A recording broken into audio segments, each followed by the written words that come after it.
This past year on Passion Palm Sunday, this year rather, we will hear Mark's account of the crucifixion. And last year we got Matthew's version. And next year that story will come from Luke. They are not the same, of course. They are all similar in many ways and different in many other. One evangelist might emphasize a certain point, while another might ignore that same point entirely or even contradict it. For example, Matthew and Mark barely mention the two criminals crucified on either side of Jesus, while Luke highlights one of them that we commonly call the good thief. And John's Passion account, which is proclaimed on Good Friday, says nothing about anyone crucified along with Jesus. It's impossible to know the details of what really happened. After all, the Gospels were written generations after Jesus' death. In that time, huge amounts of imagination and embellishment must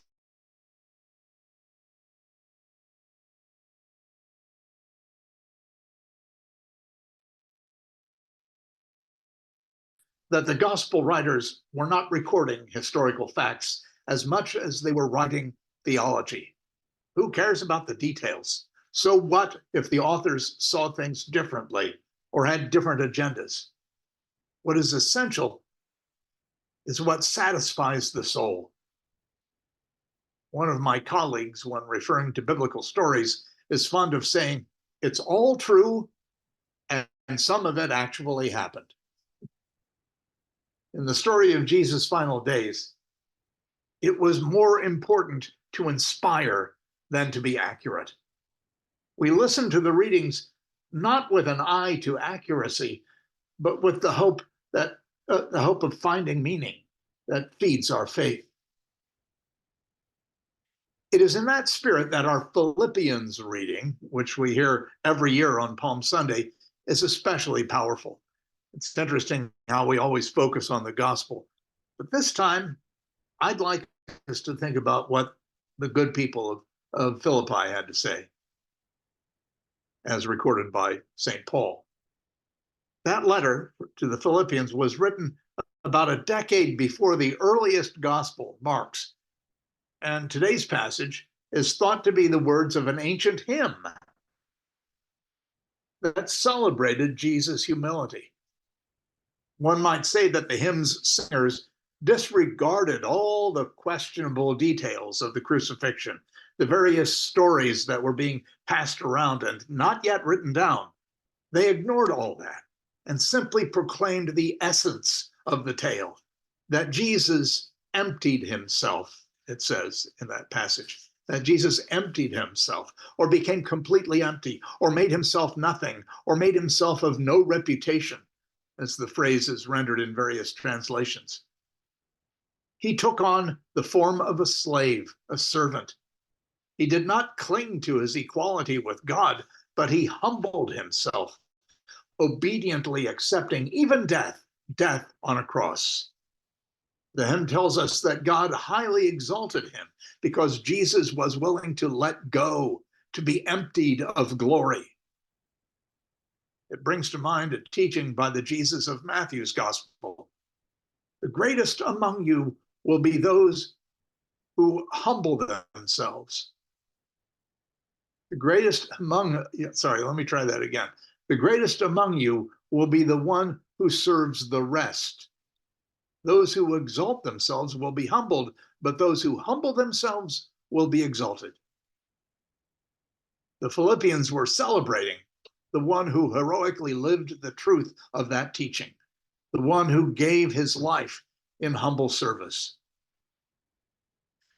I'm suggesting that although the Passion account is deeply moving, the real scriptural gem for this coming Sunday, for many of us, just might be our Philippians reading. It goes beyond the questions of what really happened on Calvary and focuses on the spiritual meaning of the event. It condenses the central message of loving service in the life and death of the greatest of martyrs. Martyrs, of course, are still being made. People who live Jesus' values continue to be perceived as a threat. The ancient Roman Empire produced many martyrs, and modern systems do as well. The empire of capitalism or consumerism, or the empire of patriarchy or heterosexism, or any of a number of empires that seek to exalt themselves at the expense of poor and minoritized populations. All of them sacrifice their subjects so that they can stay in power. But the people of Philippi knew the glory of self-emptying, and they sang about it. They also rejoiced in the divine exaltation that awaited them, because that was the inheritance of Jesus. On February 12th, the people of my own local church community, Dignity Dayton's Living Beatitudes community, remembered the martyrdom of Sister Dorothy Stang. She was killed on that date in 2005. Sister Dorothy was a native of Dayton, and she was a dedicated missionary in Brazil with the Sisters of Notre Dame de Namur. One of the Eucharistic prayers we use at LBC mentions her reading scripture into the barrel of a gun. When her hired murderers caught up with her, she took out her Bible and started reading to them from the Beatitudes. Blessed are the poor in spirit. Blessed are the merciful. Blessed are the peacemakers. Blessed are those who hunger and thirst for righteousness. She was calling the gunmen to allegiance to something beyond empire, the reign of God.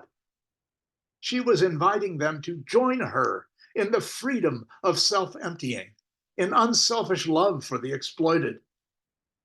She had sided with the poor farmers of the Amazon, and the wealthy landowners found that to be too much of a threat, so they chose to eliminate her. Now, if you go to the reflection that was posted just this morning, you will see a couple of links in there where you can read up more about her martyrdom and her life. I highly recommend that. You'll be inspired, I know. Sister Dorothy was said to have lived in poverty in order to be one with the poor. That's self-emptying. Like all of us, she had the honored status of a child of God. But like Jesus, she did not cling to that glory.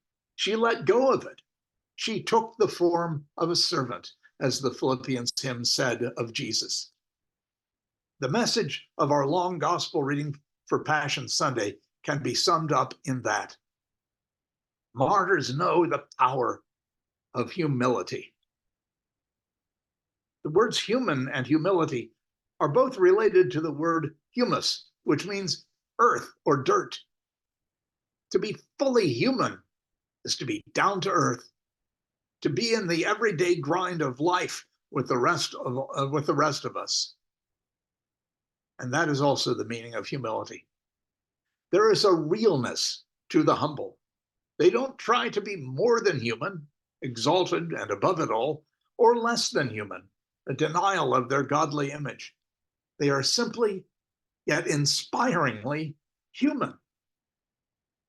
The Philippians hymn unambiguously affirms the simple humanity of Jesus. It is in his acceptance of that status that the Passion story hits us so hard and moves us so deeply. Listen to that long gospel this Sunday with that in mind.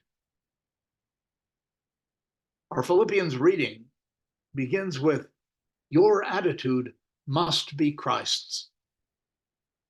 That attitude is the one that moves us to self-emptying, to a heroic love that can read the Beatitudes in places of hatred and violence, that can recognize our shared humanity with the poor and the oppressed, with victims of intolerance and discrimination. It is an attitude that knows the good news is for everyone, even those who behave as our enemies.